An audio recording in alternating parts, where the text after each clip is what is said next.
Long before kingdoms drew lines in the sand, long before borders carved up the continent, the elders of Africa spoke in hushed tones of a legend. They told stories of a sacred drum, not crafted by human hands, but born from the very earth itself. A drum buried deep, sleeping beneath the roots of ancient trees. This wasn't just any instrument.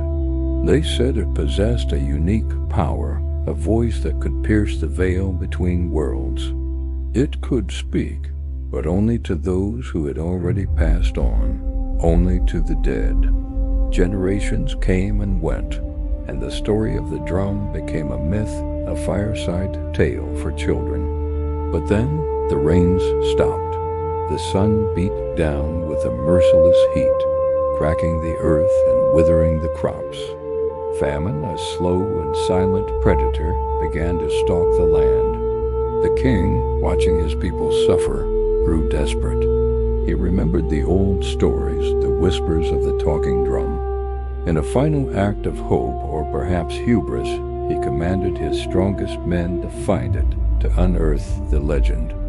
They dug for days, their shovels striking against rock and root until finally a hollow thud echoed from the pit.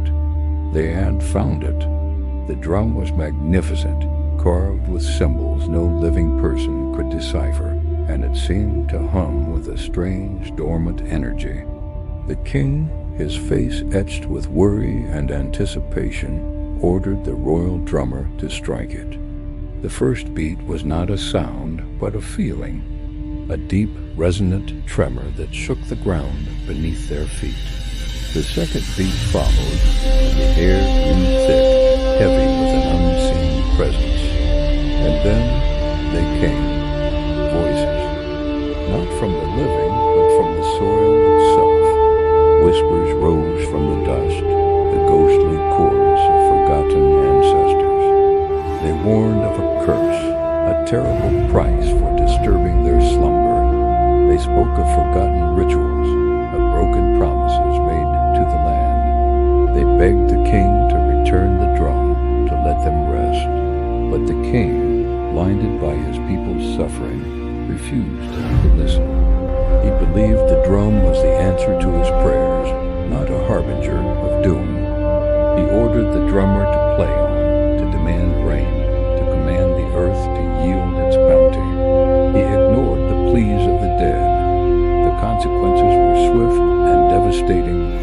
Within days, the last remaining riverbeds turned to dust. The crops that had clung to life blackened and failed completely. The famine tightened its grip, and a strange silence fell over the kingdom. Then, one morning, the king's throne was empty. He had vanished without a trace, as if swallowed by the very earth he had tried to command.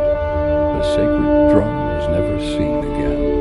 But to this day, in remote villages scattered across the land, people claim that on the quietest nights when the moon is high, you can hear it.